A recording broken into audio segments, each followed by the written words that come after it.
everyone, and welcome to today's Energy Storage News webinar with Clean Energy Associates on the implications of the US Budget Reconciliation Bill for energy storage markets and manufacturing.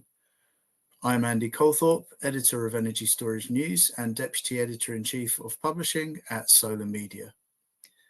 Now, the industry might be forgiven for breathing a sigh of relief in the days following President Donald Trump's signing of the One Big Beautiful Bill Act, H.R. 1, into law.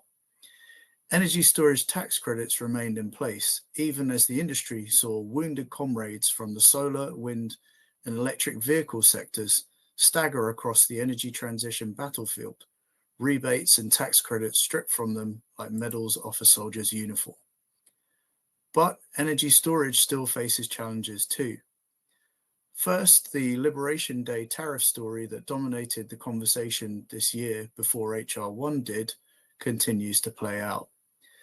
The industry was already long preparing for tariffs on battery imports from China to rise from 7% to 25% at the beginning of next year under Biden-era policies. After the Liberation Day IEEPA tariff announcements, when all applicable battery-specific and non-specific tariffs were considered, tariffs on Chinese batteries look set to jump overnight to more than 140%, before a negotiated pause kept it around 54% over a 90-day period that is set to expire in mid-August.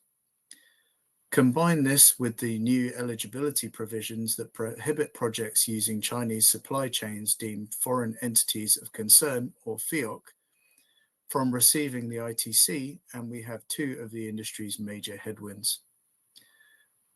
The consensus from the markets, at least so far as I have heard, is that US-based battery energy storage system, or BESS, supply chains, including cell manufacturing, should be encouraged and supported, but today there simply isn't enough of a domestic supply chain to meet the growing demand. But the very good news that this hints at, therefore, is that demand for battery storage is strong today and growing stronger. Not as strong as it could have been with an accompanying all-out effort on renewable energy adoption and post-fossil fuel transition, but the sheer need for quickly deployable capacity to meet metropolitan population growth, the summer and winter peaks, and fleets of energy-hungry hyperscale data centers for AI computing are all big drivers that necessitate rapid additions of energy storage. And renewable energy adoption and electrification, even if they are wounded, are still ongoing megatrends from the US to the world. So one way or another, there will be investment signals sent to the market and pathways through which energy storage can thrive, even if it won't be easy. Today's expert speakers from CEA will help us understand the impacts and implications of the recent policy changes from field deployment to the factory floor. That means there's a lot to cover, and we expect and invite your questions from the floor. Today's speakers from Clean Energy Associates are Daniel Finn-Foley, Director of Energy Storage Market Intelligence, and Christian Roselund, Senior Policy Analyst. Please put your questions for Dan and Christian into the questions tab on the right-hand side of your screen. We'll do our best to cover as many as we can in the time we have allotted, but we won't be able to tackle them all. And please rest assured that if your question isn't answered during the live session, CEA will receive all questions and contact info, and will be happy to follow up and continue those conversations in more detail offline. Finally, from me, the session is being recorded and will be available to view on demand, along with presentation slides at Energy Storage News and our YouTube channel in the coming days. So with that, it gives me great pleasure to hand over to our speakers. And I think up first is Christian. Hi, Christian, it's over to you. Thank you so much, Andy. Real pleasure to be here today and to present. Today, I have the unenviable task of explaining the complexities not only of the one big bit bad or beautiful bill, depending upon your perspective, but also the tariff Tetris that we are facing in the United States. So with that, I do have to say that right now we have the most complex and challenging policy landscape that I have seen in 15 years of working in solar and energy storage.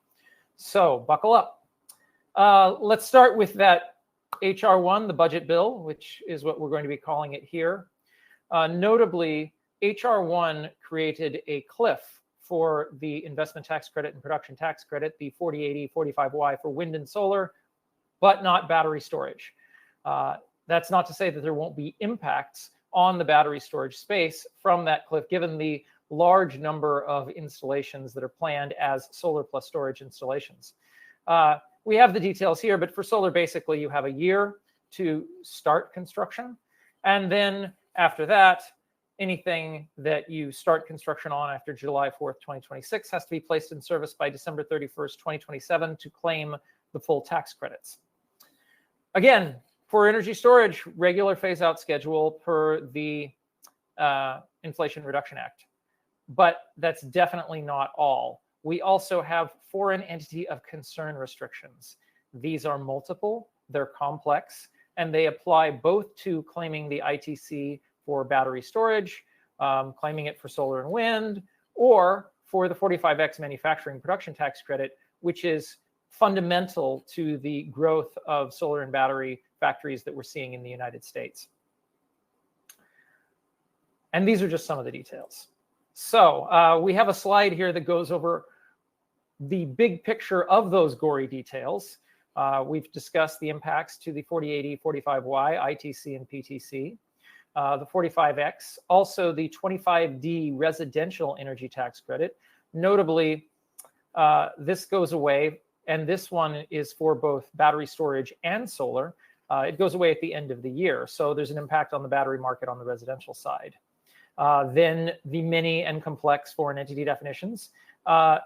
Also down here, second row towards the bottom, PV and battery leasing are still allowed under Section 48E. So while a homeowner may not be able to get the tax credit for buying directly or using a loan to buy a PV system for their roof or a battery system in their garage, they can still work with a solar leasing company that can monetize that tax credit, at least as long as the ITC is still around.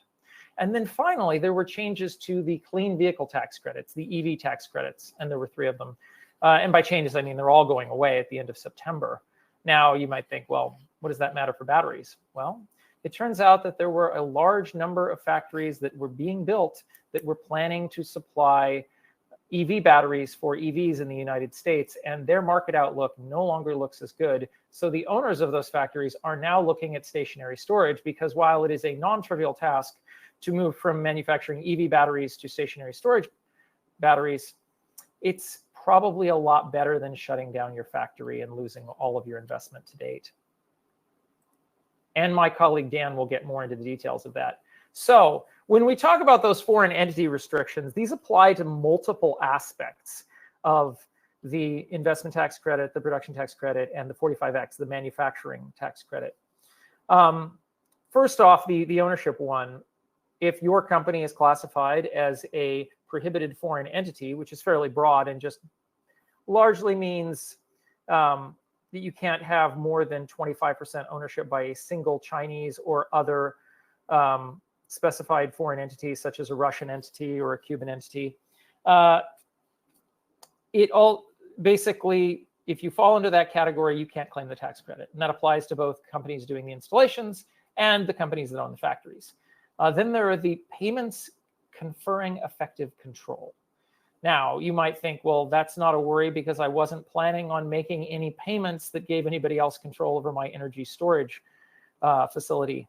Well, that may be the case, but a regular payment wherein your battery supplier has exclusive maintenance rights would be considered effective control and would cause you to lose access to the ITC if you're the developer or long-term owner.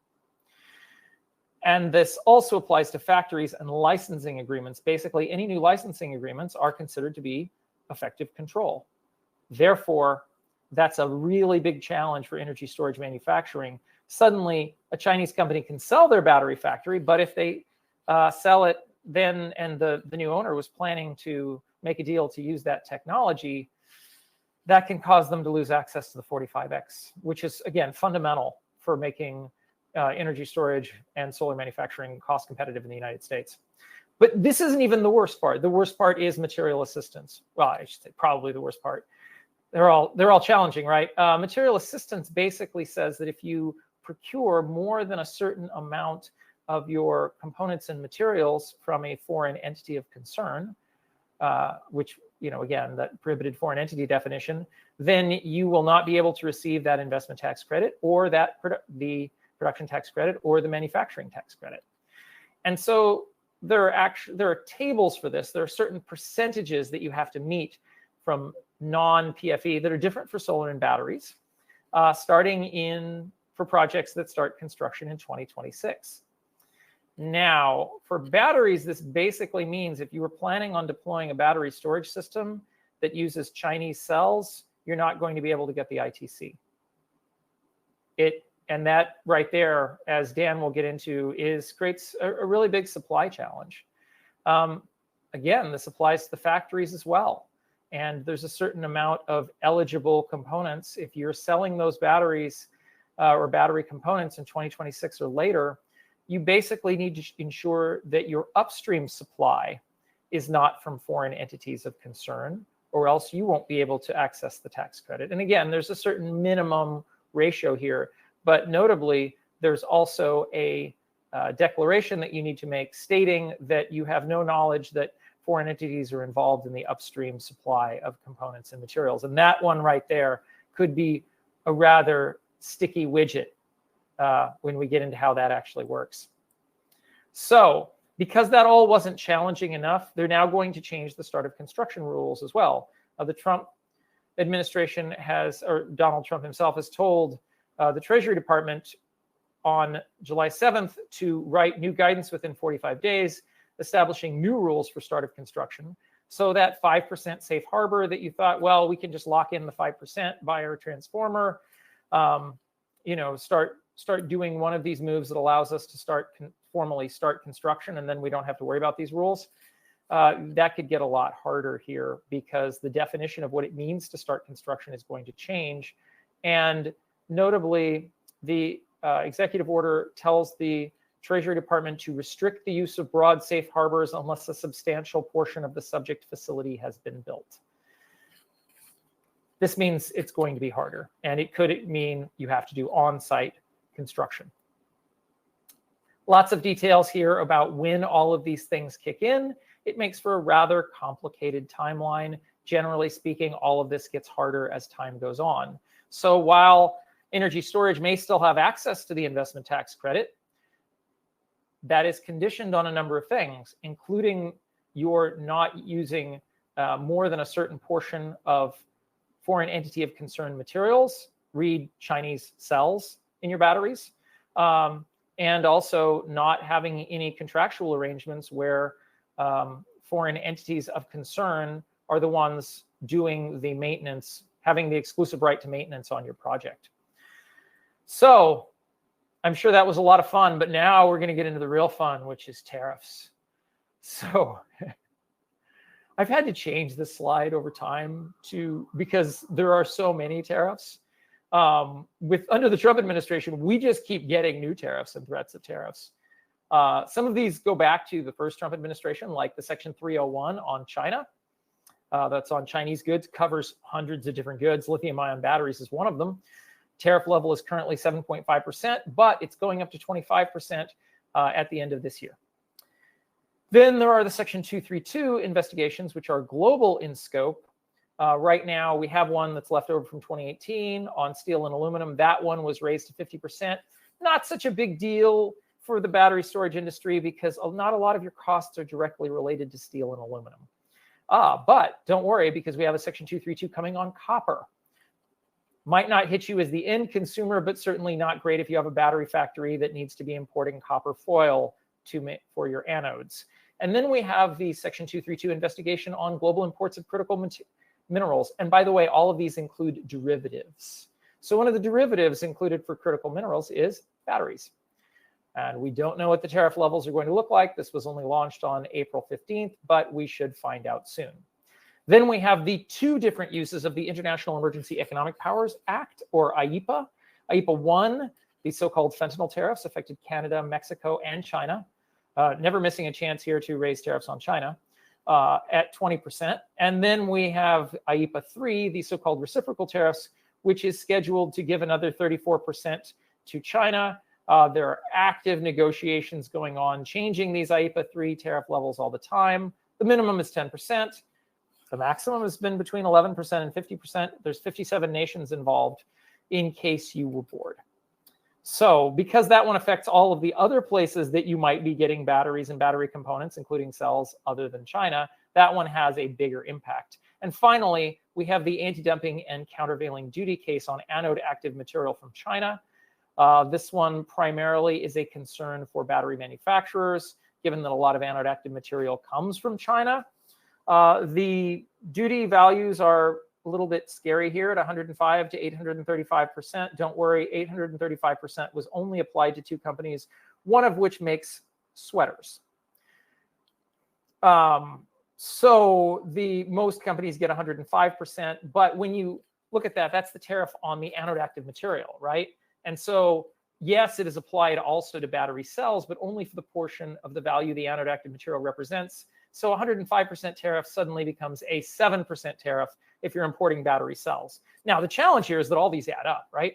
So you're adding up a little bit here, a little bit here, a little bit here, a bunch with IEEPA to some significantly high tariffs and duties, depending on where you're getting your product from.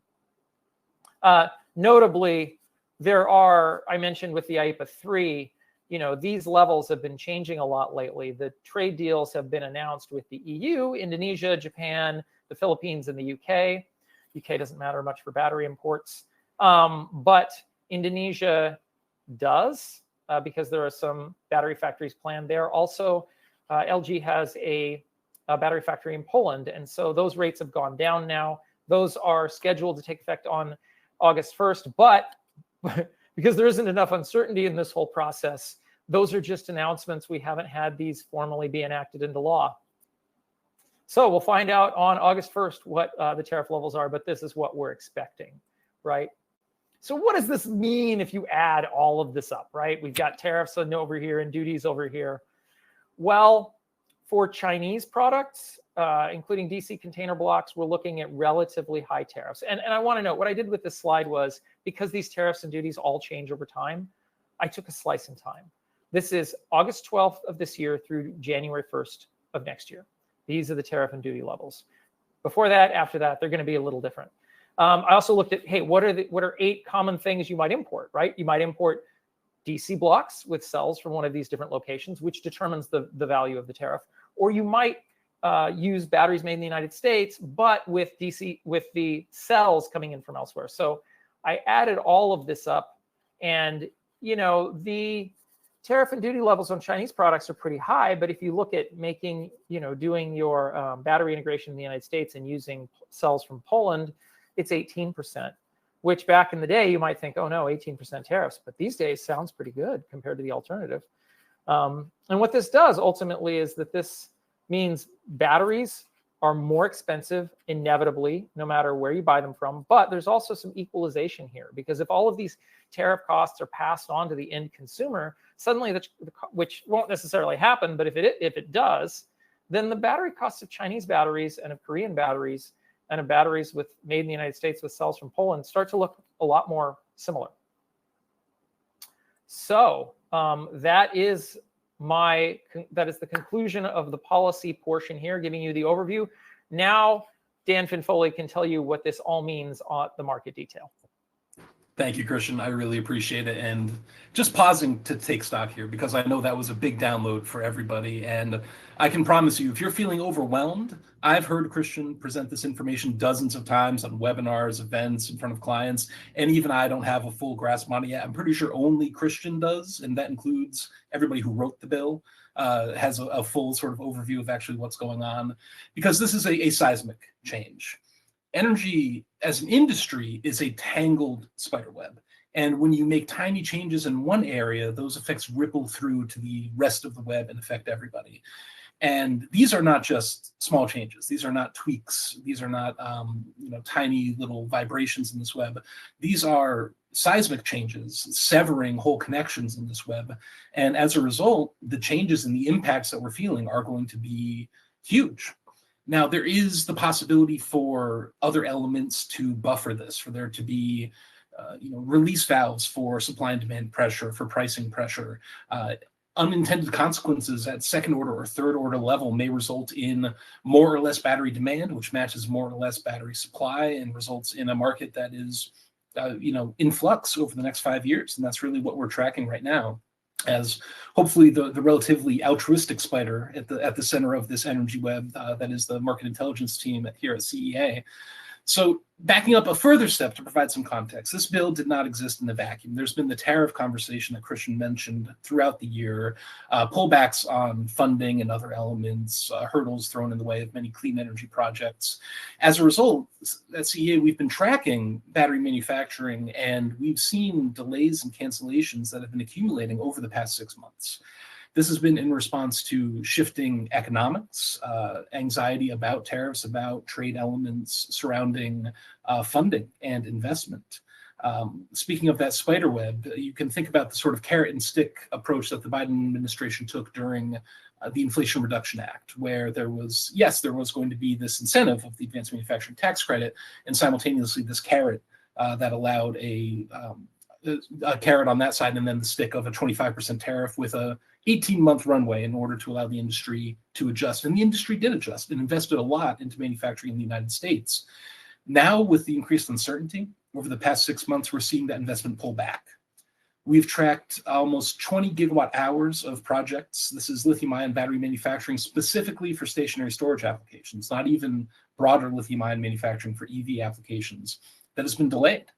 An even larger portion has been outright canceled and announced that these projects will not move forward. Now, some of this is to be expected. There's a reason in the next slide that will show you the difference between the announced capacity and the likely capacity for the amount of gigawatt hours that are going to be installed. But at the same time, this was a pretty rapid shift in the market. It's clear that smaller suppliers are having a hard time securing financing and making a case to investors that this is a bankable proposition moving forward. Simultaneously, competing with larger vendors is going to be more complicated as supply and demand tightens and margins become trickier as well. So that's why we're seeing some of these smaller vendors, smaller projects are being pulled back. And as a result, that's sort of where we were when this bill was introduced. And now the rest of these projects, the manufacturing landscape in the United States, that has already been seeing these cancellations and keeping an eye on them, is now reacting to that. And there's good news and bad news surrounding that. This represents a look at the overall cell capacity in the United States for stationary storage applications. The gray bars here are the announced cell capacity. This would be total annual production, so it doesn't account for things such as ramp-up time or elements where a factory may be running on partial production. And you can see that already there's a gap between some of the measured expected demand for the stationary storage market and the supply that would be available within the United States. Based on announced capacity versus demand, it's about a 30 to 20% gap between now and 2028. Once we actually narrow that down at CEA based on projects that we think are likely to come online, it's actually closer to a 40% gap between projects that are coming online in the US and overall demand. Now, 12 months ago, this was not going to be a significant problem. There was going to be plenty of capacity coming in from China. Chinese batteries were broadly accepted over the past 5 years, and the market has generally transitioned to LFP chemistries in general. And so there's going to be plenty of opportunity in order to fill that gap with Chinese batteries. But now we have the sort of rock in the hard place of tariffs and FEOC restrictions. The tariffs are going to be effectively an even larger stick than what the Biden administration had proposed as part of the broader investment in the Inflation Reduction Act and the tariff announcements from, I think, a year and a half ago or so. Simultaneously, there's the FEOC restrictions that are removing that carrot, where now it's going to be increasingly hard to get the ITC. Buying batteries from China effectively eliminates that opportunity. So you're paying more for your batteries because of tariffs, and simultaneously you're receiving less in terms of tax credits. Your project economics are being hit from two sides. Now, there's the opportunity here. Those are all sort of cost elements. There's an opportunity that revenue potentially shifts as well. Energy storage systems thrive during periods of market instability where there's a lot of volatility in energy prices or ancillary service prices start to increase. In the case of having potentially a cut down on solar on the grid at the same time that demand is skyrocketing due to just broad demand increases, but also increased use of data centers. There's the whole AI boom that's happening that's driving that need. There's the opportunity that revenue for energy storage could increase as well. If this demand maintains the extent that it is here, that gap still has to be filled. And right now, there really are not a lot of good opportunities to fill that sort of 40% gap that we're seeing. The first opportunity would be getting outside of China for your capacity. If we look at planned battery energy storage capacity, and again, there's a broader conversation about EV batteries that I'll get into in a moment. If you look at specifically stationary storage capacity, you can see that outside of China, Korean vendors make up the broad bulk of the supply that's going to be available for LFP chemistries that we're seeing. There are a number of Chinese vendors that are looking to invest outside of China. Some of those in the United States are paused. Others in Southeast Asia are going to be complicated by FEOC rules and tariffs that are shifting in real time with some of these various markets. As a result, it's going to be there isn't a lot of capacity here that you can immediately point to and say, this is what is going to fill this gap. There is an effort to ramp up production within the United States and outside of China for LFP chemistries. One of the biggest drivers for that is that sort of a good news, bad news situation for clean energy. The EV market's pain has been the energy storage market's gain, where with all of these tax credits being eliminated for electric vehicles, the market's anticipating a big slump in demand. And this is a market where demand had already been lower than many analysts had expected. There was a lot of interest in building up battery manufacturing for EV demand that was lower than sort of what the factories had been built up to accommodate for. That's going to be even lower now without the tax incentives. There still will be demand for EVs, but probably not at the level that we'd seen before. However, there's been a lot of time and energy and money, most importantly, sunk into a lot of these manufacturing facilities for EV batteries in the United States and globally as well. In the EU, however, the electric vehicle market is going much more, growing at a much better pace. The problem is that repurposing those facilities for stationary storage applications is complicated and costly. You're often going to be shifting chemistries towards an LFP chemistry. These are primarily Korean vendors that are going to be shifting to an LFP chemistry when they have historically done more NMC or NCA chemistries. Getting into that lithium iron phosphate is going to be a complicated endeavor. Anecdotally, there's really been no case study in terms of how much that's going to cost, so we only have estimates. Anecdotally, it could be anywhere from 20 to 30% of the total capex of a project, maybe more, in order to convert it from an existing facility from NMC to LFP. However, the economics of the market are such that that is actively happening, where we are going to see many of these South Korean manufacturing facilities in the United States be repurposed for stationary storage, an area where they see more consistent demand and where there is this gap that clearly needs to be filled. There's the simultaneous the existence of tariffs, the existence of FEOC restrictions clearly drives the interest in terms of battery manufacturing in the United States, but it is very hard to make an investment thesis based on that, given the inconsistency in the policy landscape in the United States. One administration to another, at this point, the precedent is that they can completely reverse the policies that existed before. Very hard to make a case for a 3-5 year time frame for a new factory when you don't know if the tariffs that you're building that factory, that are driving you to build that factory, are even going to be in place next week, never mind 5 years from now. So as a result, where we're seeing best interest is following on the EV market's potential downturn, where money has already been spent and there's a sunk cost, and thus companies are moving to use that sunk cost to drive and fill the gap that exists in the storage market. Broadening the FEOC conversation globally, the outlook doesn't look particularly better. Here you can see in orange, you have a base case for installations of battery energy storage in the United States in terms of gigawatt hours. And then we have a stacked list of compliant FEOC facilities. We track these as in real time as we can through conversations with the vendors and with developers, system integrators, owners, operators, financiers, et cetera. And you can see that the vast majority of that capacity is going to come from the United States. Southeast Asia may have a little bit of capacity available, but a lot of those investments are being made by Chinese companies. So FEOC rules come in and hamstring the opportunity for that market. There is some opportunity within the EU, and if prices spike in the United States, that could actually start cannibalizing some of the supply from the EU into the US market. Otherwise, the EU has started to surge in terms of the amount of utility scale capacity that is coming online across many countries in that market. So there's plenty of demand locally there. We could see potentially different policies or regulations there that prioritize that demand.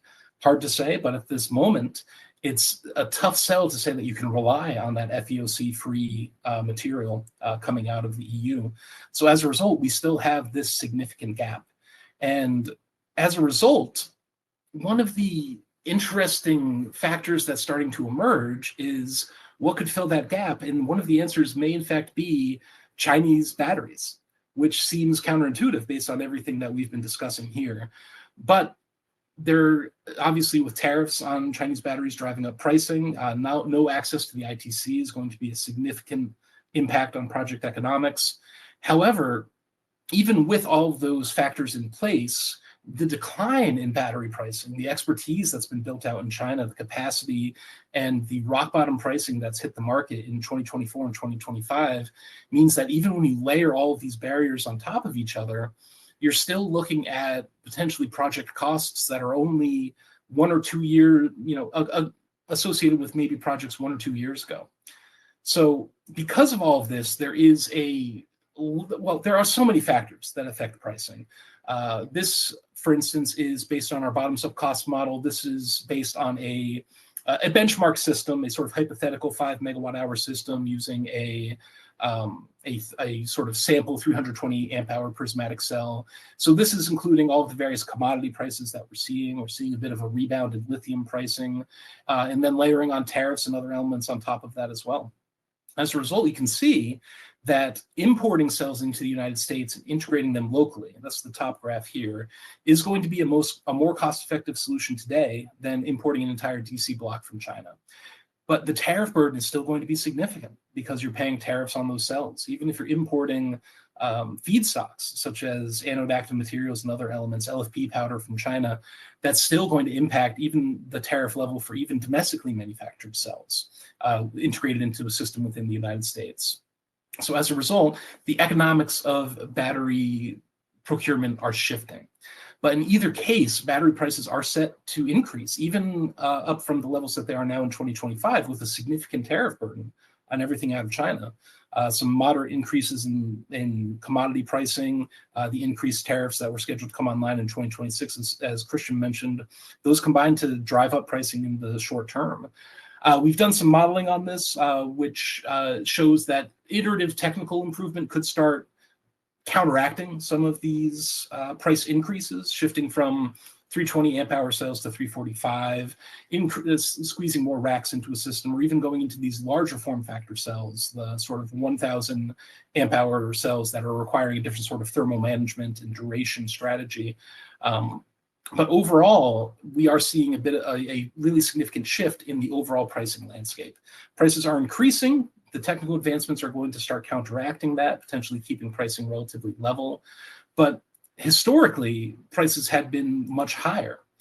And so for the industry, pulling all of this together, trying to get to the center of the web here, when you're building a project and you need to understand, or investing or supplying a project, what is the sourcing strategy that we need to use in order to get the batteries to get this project online? The ecosystem has shifted completely. Now, importing a DC block from China, which was previously almost certainly the least cost solution, is now the highest cost solution. Tariffs that exist across Southeast Asia and South Korea are driving those prices up a little bit as well. And it's resulting in a strange sort of price parity between importing a full DC block, integrating within the United States, domestically manufacturing in the US, or even importing from South Korea.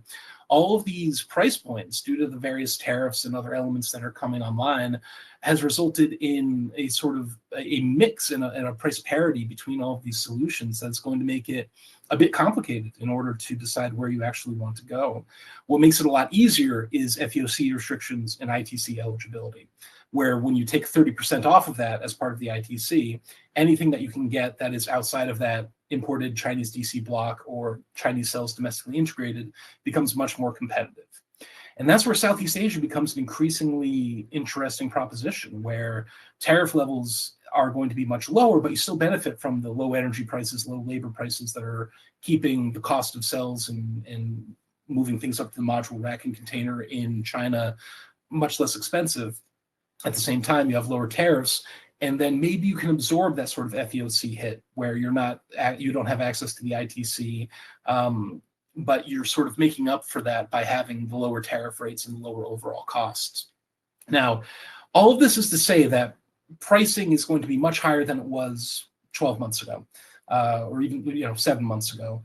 But overall, just trying to sort of focus on an optimistic note here before we head into the Q&A portion, is it's easy to forget after passage of this bill and seeing all of the first order impacts and second order impacts over the coming months that have occurred, just how good we've all gotten at building batteries and building them cheaply, how inexpensive lithium has become since the spikes in 21, 22, and 23. It really was a revolutionary time for energy storage. With prices being that low, a variety of use cases and geographies became financially viable that simply didn't exist before. So what I've done here is I've shown on a line segment here a rough estimate of pricing for that DC block out of China that was available in Q2 2023 and Q2 2024. And so even if you're buying a full DC block with that massive dark blue tariff chunk taken out of it, you're still getting a price that is somewhere around the Q2 2023 price that an investor would have seen. And there were plenty of projects being invested in 2 years ago. And so I think that you can make a really strong case that there's going to be a lot of opportunity to invest in this today. Now, we're going to be tracking the second and third order ramifications of this bill over time. Christian will eventually sleep probably in 2037, I believe is our latest estimate for Christian's bedtime. But there are so many of them, and we haven't seen the creativity of the market come into play yet. This webinar is going to be about the sort of the pitch. Here's how fast the ball is going. Here's where it's going to cross over the plate. What we haven't seen now is how the energy storage market is going to swing at that pitch. And potentially we could be having a year from now a conversation about strategy for blending materials, FEOC restrictions, how these are being worked around, or how project economics are changing, and new strategies of developers to chase after energy arbitrage at specific nodes are allowing us to keep energy storage demand high even with Chinese batteries. We could be looking at a deal with China that gets tariffs lower. There's a lot of uncertainty here. But the uncertainty, the sort of level we are now, may kind of be the nadir in the next 5 years. There's always a possibility for more pushback, for more regulation and policy that comes in and sort of takes a chunk out of this market. But developers are still iterating on revenue models and financial models. Manufacturers are still iterating on technology. There's massive improvements that are still being made every day. And so I personally am optimistic that when we have this conversation 12 months from now, we're going to be talking about successes more than we're talking about failures. We're going to hear about a lot of manufacturing that's come online that was previously going to be EV batteries that's now going on the grid and absorbing some of the energy arbitrage and frequency regulation problems that new data centers are creating. We're going to be talking about new technologies that are disrupting the market that we potentially aren't able to foresee right now. So personally, I think that this is a tough webinar to give. I'm a bit of an optimist, so take that with a grain of salt as well. But I think that there's reason to think that the energy storage market can not only absorb this, but potentially thrive long term. So with that, I definitely want to pause. And I know we've had a lot of questions coming in. We'll hopefully answer as many of those as we can. And then for any that we can't, we'll reach out and follow up. Obviously, CEA has a lot of this data tracking and other elements for our clients as well. But we do want to make whatever we can available for those who have questions. Indeed. Thank you so much, Dan. And of course, thank you, Christian. we have a lot of questions, as you mentioned there, Dan, lots of excellent questions. We are going to see how many of those we can get through. I was trying to broadly group them by subject, but actually there's just so many that was kind of impossible to do. We'll see how we get on. So I think one area, so we had some questions on kind of manufacturing capacity and forecasts, and seeing as how that's super fresh in your mind, Dan, maybe we can start there. So great. So Pamela asks, and thanks for your question, Pamela, how do you define the likely ESS cell capacity as of today, seeing that cancellations and pullbacks continue? And in the interest of trying to kill as many birds with as few stones as possible, I could also ask Quentin's question, what portion of the forecasted US BESS demand can be covered by domestic production in the years to come? So I think the first part is really about kind of your methodology and how you make assumptions when some of these targets are moving. And then I guess more broadly, how we kind of estimate the industry will fare in the near term, I guess you could call it. Yeah, absolutely. So the first question kind of gets to the nature of what we do on the market intelligence team within CEA. I should mention that Clean Energy Associates have a lot of people that do actual jobs where they'll actually have a clipboard and go into a factory and actually make a real difference. The market intelligence team, a lot of what we do is getting at that sort of data that's not available. That's a bit more nebulous. That's a bit harder to. Market intelligence is a bit like nailing Jello to a wall.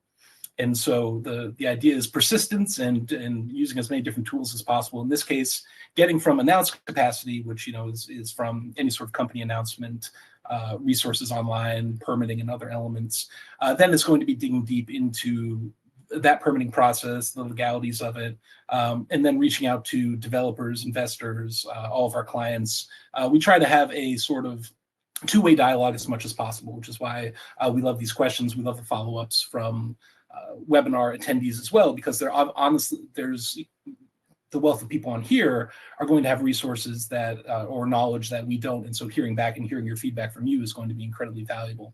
So a lot of it is just having those conversations, looking at the data, looking at the financial realities, and then at that point it becomes a sort of partially algorithmic and then partially judgment call on our end about what is likely to come online versus what is announced, and that's always changing. Every different announcement, every different conversation we have, that can get us back into the drawing board of our model to shift what we see likely to come online. For the second question, and this is unusual for me that you give me two questions, I actually remember the second one about what that gap actually looks like. The slides will be available after the webinar, but the one that I showed that has an overall demand and then the likely capacity coming online shows that we're looking at about 40% today and about 40% in 2028 gap between the total demand and the amount of capacity we see that's likely to be online in the United States. When it comes to FEOC eligible capacity, it's maybe closer to about 35% or 30%, because there is some globally that the United States market could potentially make use of. But that's a gap that exists, and filling that is going to be complicated. And the sort of best case scenario is that these companies sort of react and are able to repurpose or redesign, bring out of mothballs various projects that are going to be able to pull that supply number up, because the alternative is going to be either purchasing batteries that are much more expensive, going to affect project economics, and that potentially brings that demand number down. And so that would be the sort of down case scenario where there isn't enough sort of lower tariff, FEOC free batteries. Everybody who's investing or developing projects goes back to the drawing board and says, now it's too expensive. Wholesale markets are not going to support this for the next 20 years. Or another possibility is for a lot of these projects that are going to be built, that are required to be built for in regulated markets where utilities have resource planning needs and they're going to be procuring these projects. The projects would just be more expensive with batteries coming out of China, with potentially higher pricing, and then who winds up paying for that? It's going to be you and me on the phone call here today, because those are always going to be passed right down to the ratepayers too. So that gap exists. How much of that gap comes up from the supply side? How much comes down from the demand side? We're starting to see that, and the initial expectation is that the supply side the expected amount is coming up quickly. One caveat with that is that is mostly based on the announcements of one company. LG has been a fast mover. I usually don't bring up individual companies, but they've been in the news a lot for the past couple of months because they're moving quickly on repurposing a lot of that EV capacity for stationary storage and are making up the majority of the expected capacity that we see coming online in the United States by 2028. Do I think that's going to be the only company making those changes? No. And so the question is going to be, over the next couple of months, we're going to be tracking those and seeing just how much some of these, particularly South Korean vendors, can bring the supply levels up to make sure that the demand numbers don't have to take a hit. Sure, and I was just trying to frantically, while you were speaking, find the question, because I think it was an interesting one, sort of relating to that last bit about LGES. In particular, Monique asks, thanks for your question. How many gigawatt hours of potential EV capacity conversion do you expect in the next 2 to 5 years? And I think from speaking with LG, they said that they were pretty fortunate in that they had that position of being able to convert some existing production lines from EV cells to energy storage. Clearly, that comes at, there's investment involved and technical challenges within it, but it is an avenue. Yeah, I mean, we had a couple more questions down about sort of filling that gap, obviously, but that might be a good place to start on that, really, I suppose, if you have a view on it. Yeah, so one element that makes this a little bit complicated is that even with tax credits going away, the EV market is going to be the dominant demand driver for lithium-ion batteries. And increasingly, there is a divergence in technology between a focus on EV batteries and a focus on stationary storage batteries. Stationary storage batteries don't have to worry about weight as much because they're not going to, be driving around. Every kilogram doesn't turn into a ton as you're driving a system, an EV, over and over again. At the same time, EV batteries don't have to worry so much about number of cycles. In a stationary storage system on a grid that's cycling, once a day, twice a day, is going to get into the thousands, tens of thousands of cycles across its lifetime. Not as much of a focus on that on EVs. And so that's starting to take a market that was very much dovetailed together back in the late 2010s and start to separate it out in terms of chemistries, in terms of priorities. But it's still the much larger market is the EV market, which means that you could take a relatively small percentage of the EV market, repurpose it for stationary storage, and fill that gap. That the total opportunity exists. There's about 1,000 gigawatt hours of announced EV capacity for batteries, or capacity for batteries for EV applications that could be potentially repurposed. How much of that has a sort of financial use case that is feasible? That's kind of the stick that's going to the stick in the mud there. If you haven't invested too much in the facility for EV batteries and you think the demand is going to take a downturn, do you repurpose that or do you just cut your losses at that point? That's a tough decision to make. At the same time, there's still going to be demand for EVs. And so if we start repurposing from EVs to BESS and then the EV markets continues to grow, there might be less incentive to shift over to BESS applications. But the good news for the BESS industry is that there's a lot of opportunity there. There's plenty of lithium-ion battery manufacturing planned for EV applications. It would only take a small slice of it to meet that sort of 50 now, 100 gigawatt hours later of demand in the United States. And so we wouldn't have to see too many more announcements of the type that we've been seeing over the past couple of months before that before that gap potentially gets filled without a really significant disruption to the EV market as well. Good cause for optimism.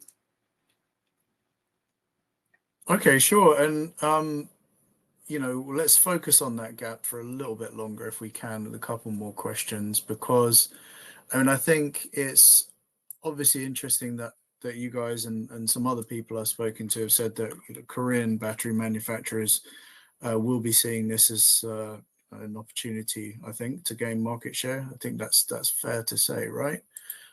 So Jake's question was, so thanks for your question, Jake. So even with the ITC preserved, given the foreign entity concern limitations, is there enough module capacity from compliant nations to support the BESS market today, or will a supply ramp up be needed to meet demand. And then, yeah, I think another area that folks raised was whether India might be a potential, as it has become for solar, whether that might be a potential source. So where do we stand at the moment in terms of, non-Chinese, but clearly still not domestic supply? Yeah, so I mean that's a key takeaway, that there is a gap and supply will need to ramp up to meet it, and that there is not enough FEOC compliant capacity that's out there right now to meet demand over the next 5 years. We do see a lot of avenues to potentially meet that, but again, the financial certainty to make an investment for 3-5 years out is not really there, which is why we're seeing repurposing rather than new investment.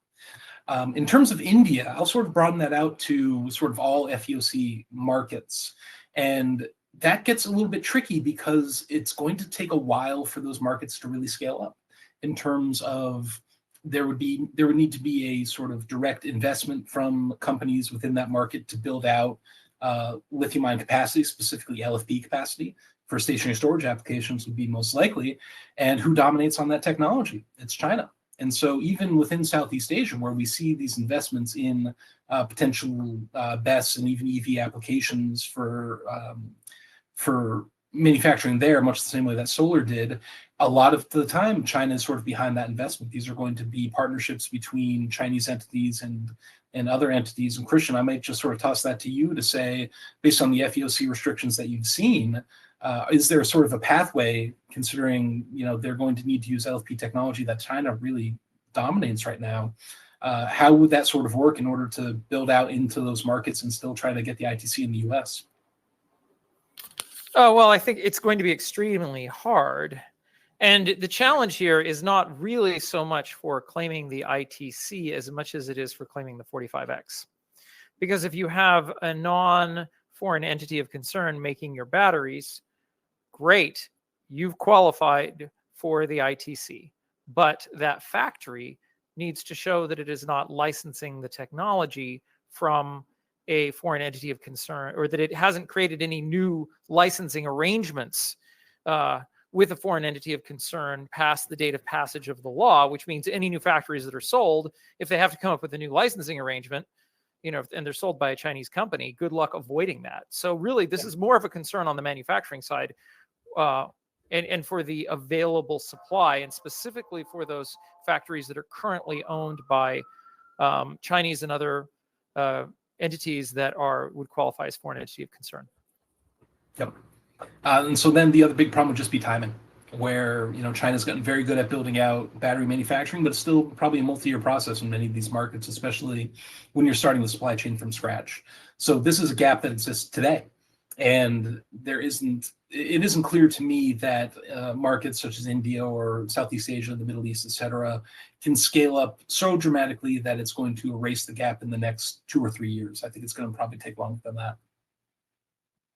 Right, yeah. I mean, in the case of India, there's going to be a lot of domestic demand for batteries as well, as I understand it. So there's kind of that balancing act from the exporter's perspective as well, potentially, right?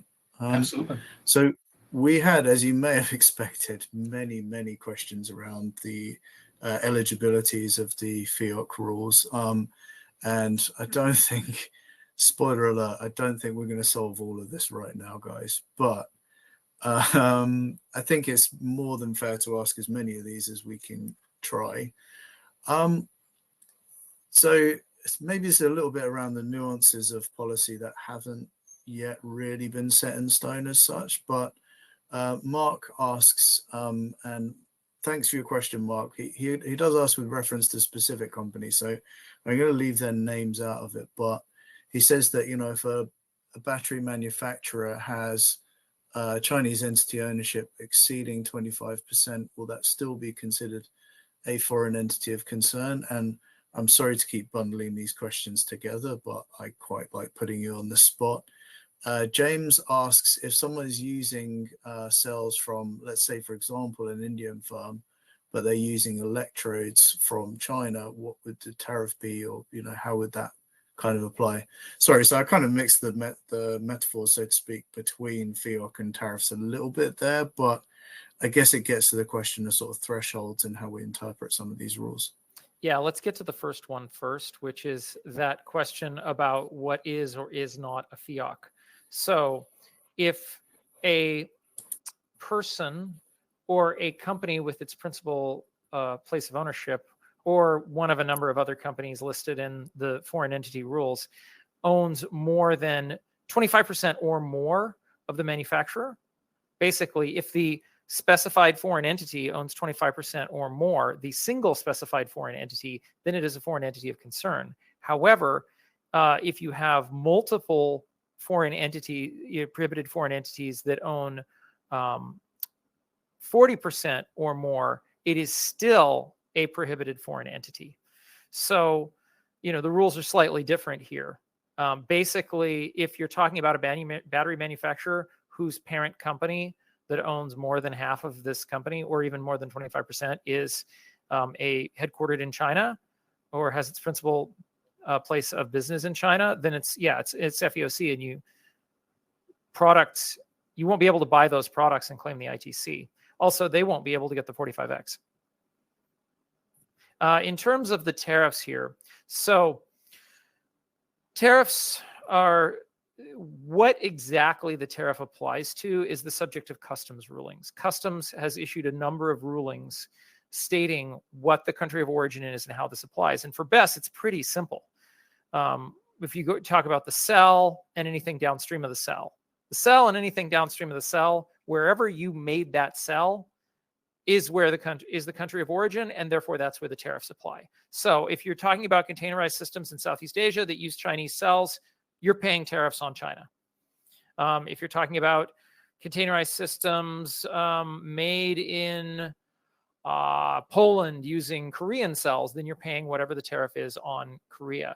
Upstream from there, it gets more complicated. And, if you're importing parts to make battery cells in the United States, then you need to go back and refer to those customs rulings. Excellent. Thanks very much. And am I allowed to keep bundling these questions, or do you prefer them one at a time? Sure. All right. We'll see how it goes. Sure. So I'll keep throwing the curveballs, and you guys keep hitting them out of the park. So Mohammed's question, thank you very much for this. Asks if your MACR, which is Material Assistance Cost Ratio, is above the thresholds for 26 and 27, but uses Chinese cells. Is it disqualified from ITC eligibility? So that's around if you use Chinese cells, but everything else isn't from China. How does that work? And then, you know what? I'll let you answer the one at a time. Thanks. Yeah. So the material assistance cost ratio is what matters here, right?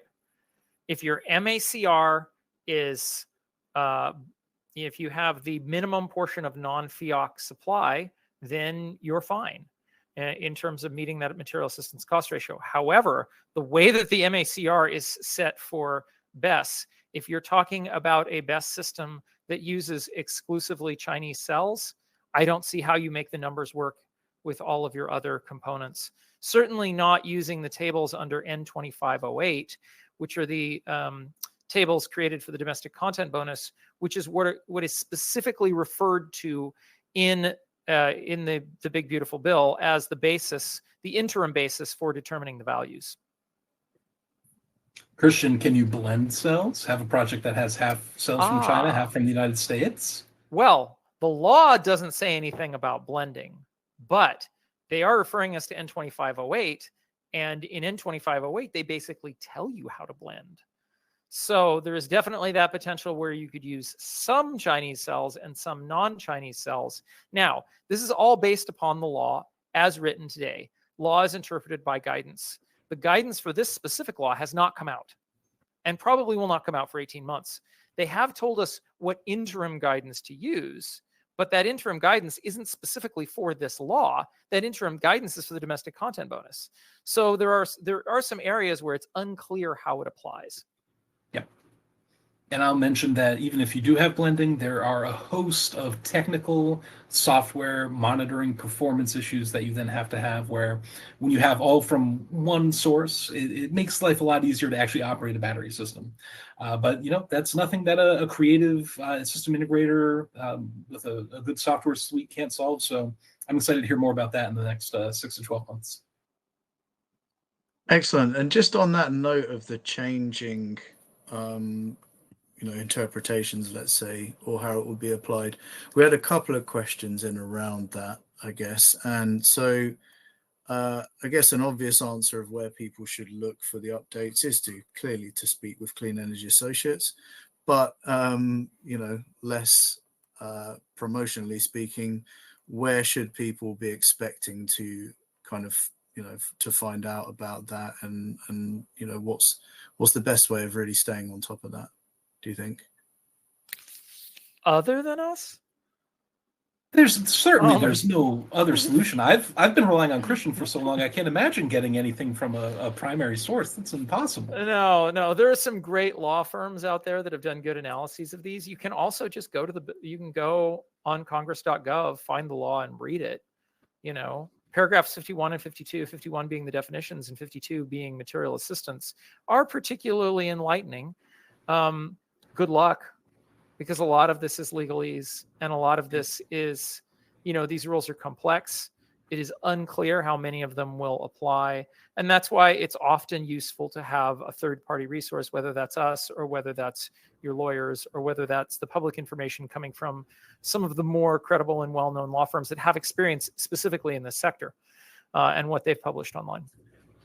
I will give a shout out too, in terms of resources, to a website called Energy Storage News. I've heard great things about them. I hear they host a mean webinar, which is basically me saying we're over time here, Andy. But from the CEA side, thank you for hosting us, which I didn't get a chance to say earlier. No problem at all. Do you want to do a couple more questions? I'm okay to stay on if you want to, or I can do a few more. Yeah, awesome. All right, cool. So, I mean, I guess the specific question that prompted that last one really was from Laurie. So thanks for your question, Laurie. How are the requirements of FEOC going to be monitored and or evaluated? More specifically, analysis of owned by, controlled by, or subject to the direction, which, as Laurie comments, is very broad. Yeah, it definitely is broad. Now, as I mentioned, within the law, in paragraph 51, there are specific definitions of all of these terms. And so you can read this section 51. That's actually the language that is on our slides, is the language specifically from paragraph 51 that will, and that's 51 in parentheses. That will specifically tell you what the definition is. And I think that's actually one of the parts of the law that is more well articulated and defined. It's just mad complex, right? You've got 4 different prohibited or foreign entity of concern definitions. And prohibited foreign entity covers all of them, right? So it really means the same as foreign influenced entity, because that's the broadest of the 3. But foreign influenced entity refers back to specified foreign entity, which includes foreign controlled entity. So it's sort of like a bit like Russian stacking dolls here, but not quite that simple in terms of the way that these definitions stack. Yeah, for any Calvin and Hobbes fans in the room, there's a Calvin line where it's like the law is on the books, but it would take all their resources to enforce it. I don't think that we're in that kind of environment right now. There's clearly a lot of in terms of how these things are going to be monitored and enforced, there's going to be a lot of mechanisms here happening. Yeah, and okay, yeah. No, go on. Sorry. No, I would just say that that's something that we're also looking into here at CEA, is for our clients coming up with lists of companies that are not foreign entities of concern, ones that clearly are, and then of course the companies that may be. Because the challenge here is that not all the information on ownership is publicly available. And right. So it's going to be up to suppliers to do their own degree of due diligence. I mean, sorry, for buyers to do their own degree of due diligence. Excellent. Right. So, okay, two more questions and then I'll let you guys go. So we talked a lot, and obviously and understandably so, about the cell and how, how much that is both an intrinsic technical and obviously a cost component of the energy storage investment, let's say. This question's from Ian, so thanks for your question, Ian, is around all the other stuff. And, we had a few questions around that, but I think this is quite nicely put. So how exposed is the energy storage sector, particularly balance of system components like inverters, enclosures, and switchgear to renewed dependence on foreign suppliers? And what would that mean for project cost stability and trade risk? So I guess very broadly and as briefly and succinctly as you can, the impact on everything except for the cell, I suppose, if that's fair to ask. Yeah, and the market is exposed to one level or another. Some portions heavily exposed, some portions gray area, and again, we're tracking all of that down. So a bit outside of the scope of what we're presenting here today, but we do cover all of that, and we get down into the commodity and component level at the DC block and all the way up as part of our price forecasting report and as part of the tracking that we're doing for clients as well. So it might be something better sort of taken offline, except to say that there is exposure and need to have a plan for it. Sure. Anything on that, Christian? No, I think Dan covered it. Awesome. All right. So very last one. And we had a few questions on, I'm just going to bundle all of this in together. Sorry, guys. So Amit asks about the recent regulatory changes and their potential impacts on solar and wind and co-located assets. Someone asked about small modular reactors as well. We know the administration seems pretty keen on nuclear. And lastly, but not leastly, we had a ton of questions about non-lithium technologies. So, yeah, in as few words as you like. Any thoughts on those, guys? Yeah, other parts of that big spider web that we talked about, and anything that plucks at one is going to pluck at the others. Obviously, this bill has massive ramifications for wind and solar.